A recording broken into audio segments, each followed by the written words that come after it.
আসসালামু আলাইকুম। ব্রিটেন ও ইউরোপের বাঙালি কমিউনিটির বিবিধ খবর নিয়ে চ্যানেল আইয়ের সাপ্তাহিক আয়োজন আমাদের খবরে আপনাদের সবাইকে আমন্ত্রণ জানাচ্ছি চৌধুরী। এবার চলে যাচ্ছি বিস্তারিত সংবাদে। এদিকে সম্প্রতি জার্মানির ফ্রাঙ্কফুর্ট শহরের স্থানীয় একটি রেস্টুরেন্টে জার্মান জাতীয়তাবাদী দল জার্মান শাখা এক প্রতিবাদ সভার আয়োজন করে।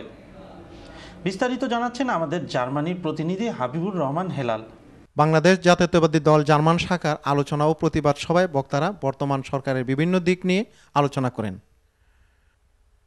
সভাপতি দেওয়ান শফিকুল ইসলামের সভাপতিত্বে ও সাধারণ সম্পাদক মাসুদ রাজার পরিচালনায় আরও বক্তব্য রাখেন আনিসুর রহমান শামীম, ইকবাল হাসান, জোয়েল খান, কেএম স্বপন প্রমুখ।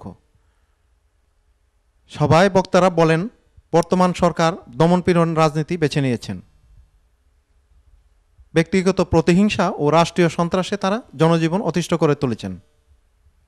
এছাড়াও সংবাদপত্রের স্বাধীনতা ও সাংবাদিকদের উপর নির্যাতন বন্ধ ও গ্রেপ্তার করা নেতাকর্মীদের মুক্তির দাবি করেন। বক্তারা তারেক জিয়াকে দেশে ফিরে যেতে সরকারকে বাধা প্রদান না করার আহ্বান জানান। তারেক জিয়ার বিরুদ্ধে যে সমস্ত মিথ্যা মামলা আছে সেগুলি অতি সত্বর প্রত্যাহার করে তারেক জিয়া যেন অচিরেই বাংলাদেশে প্রত্যাবর্তন করতে পারে, তার জন্য আমরা আন্দোলন চালিয়ে যাচ্ছি।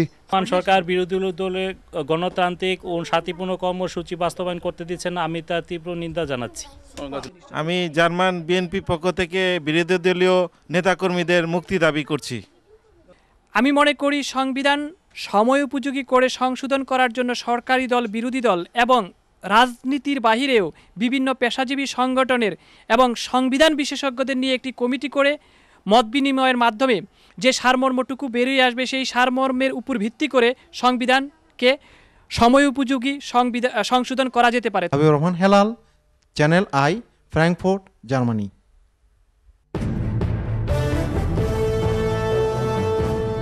আজ এ পর্যন্তই। আগামী সপ্তাহে আমাদের খবর দেখার আমন্ত্রণ জানিয়ে এখানেই বিদায় নিচ্ছি।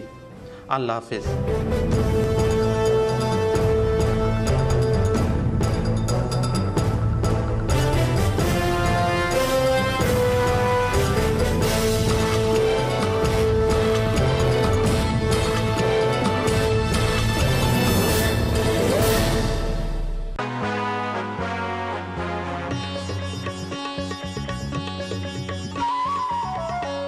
আপনারা দেখছেন চ্যানেল আই।